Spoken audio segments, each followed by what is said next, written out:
In this Minecraft snapshot, you can now make over 600 million different combinations of armor using the armor trim feature. Stay tuned to find out how. Welcome to Snapshot 23W05A, where we have more changes to the 1.20 feature that is armor trim. This snapshot, however, also has some features for 1.19.4, and we're going to get into those first. The Create New World screen has been updated. If we jump in and create one, you'll see that there are 3 tabs neatly organizing things at the top of the screen. In the Game tab, the options are self-explanatory. The thing I'd point out here is that none of the options take you to yet another screen. In the World tab, you can choose your type, put in the seed, choose some options, but also customize, which goes into another screen, but it goes no further than this selection. And if you select super flat, then clicking on customize will bring you to the typical super flat customization menu. And the more tab has game rules, which leads you into a long list of options you can choose to have in your world, and also the data pack screen where you can select data packs and put them into your game. This is how you select the 1.20 features that we'll be checking out in this video.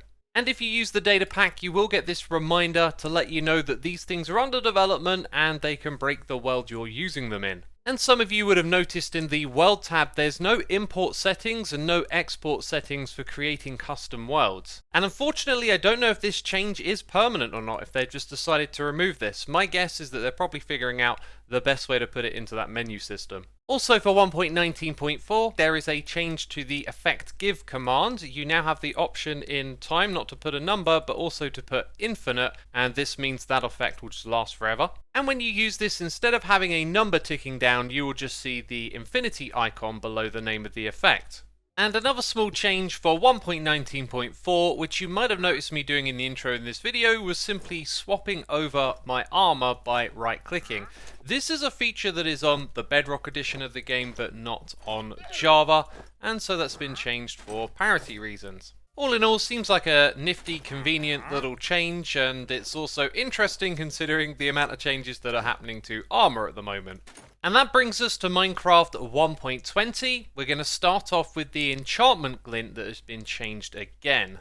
Yes, it's very subtle to see, but the items that I'm holding here are in fact enchanted, but the glint is now so much more subtle. But we now have some control over this. Notice how the glint speed is a little bit faster, and now it's still there, but it's far less visible. That's because we have control over this through the accessibility settings. There is now glint speed, which by default is 50%, and glint strength, which is by default 100%.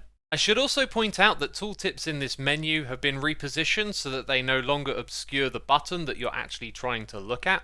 And this image that you're looking at here is the glint texture from the previous snapshot of Minecraft. And now it's really been darkened, and this is what the texture file is for the current snapshot. So this is quite the visual nerf. Here I am with the default settings. Let's change it over to netherite that's also been enchanted, and then change it over to regular netherite just so you can see how subtle it is now.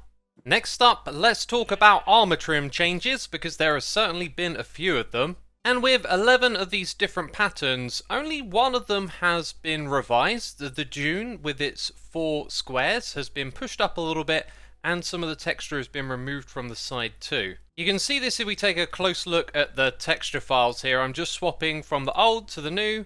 This is the old one, this is the new one. Small changes indeed, but these ones over here are far more interesting. They are the result of using the same material on the same armor, which previously was only doable with commands, and if you did that, well, you'd barely see the textures on top of them, but here we can clearly see them. But maybe not so much with the netherite armor.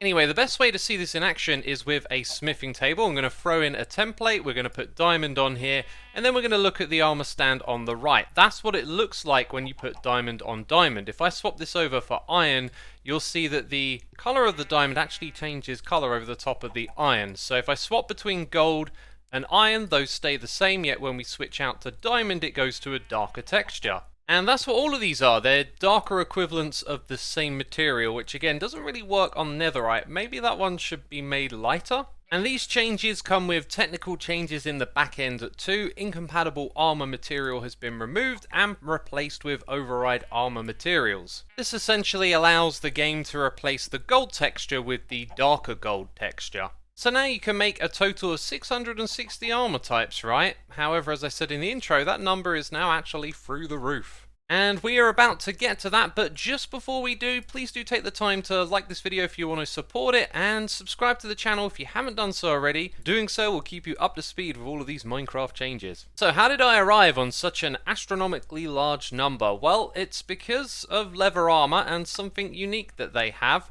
The ability to be dyed, but not just dyed once, you can actually dye these multiple times and create an extremely large combination of different color values. You'll notice every time that I hover over here, the color value changes. And I read this on the internet, so it means that it's 100% true, of course.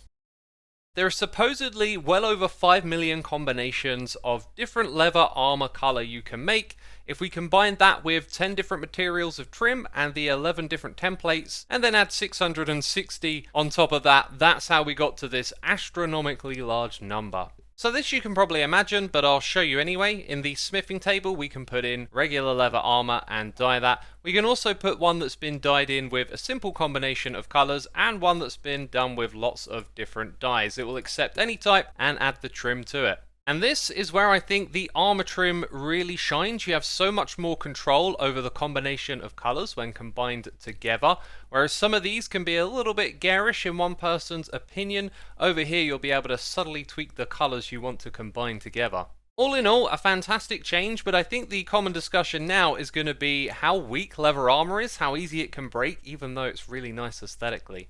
Last of all, let's talk about templates and getting your hands on them, as some much needed balancing has been done. So these armor trims are always going to have 2 of them in a loot chest if you find one. That's Dune from the Desert Pyramid, Coast from a shipwreck, Wild from a jungle temple, and Sentry from a villager outpost. The reasoning here is that by giving the player 2, it will give them an opportunity to understand that these templates get consumed when creating without running out of a template. The Netherite upgrade smithing template is now twice as common. This is the one found in Bastion Remnants. And the reasoning here states, while we do want Netherite upgrading to be more challenging, we felt previous rates did not encourage further exploration after finding the first Nether upgrade template. And that to me just sounds a little confusing if they've made it more common and easier to find. The ice smithing table can now be found in every stronghold library chest. It will always generate with one. And due to how loot tables generate in the Woodland Mansion, you'll now have a 50% chance of finding one there.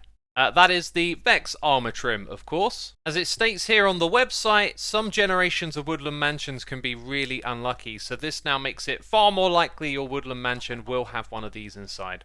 It also states that smithing templates across the board have been made slightly more common. And this is absolutely right, all of the loot tables have been increased in one way or another. And apart from a few minor bug fixes, that's pretty much everything there is to know. So if you've got nothing else to do, please do swing by my website, linktree.xisuma.co. It's always being updated and there's some interesting stuff to discover there. Did you know I play guitar? I've uploaded videos of me playing guitar, and I also make music. There's a bunch of Minecrafty stuff on there as well, so go have a browse and see if you can find something interesting. But that's it from me, so thanks for watching, and I'll see you soon with another one.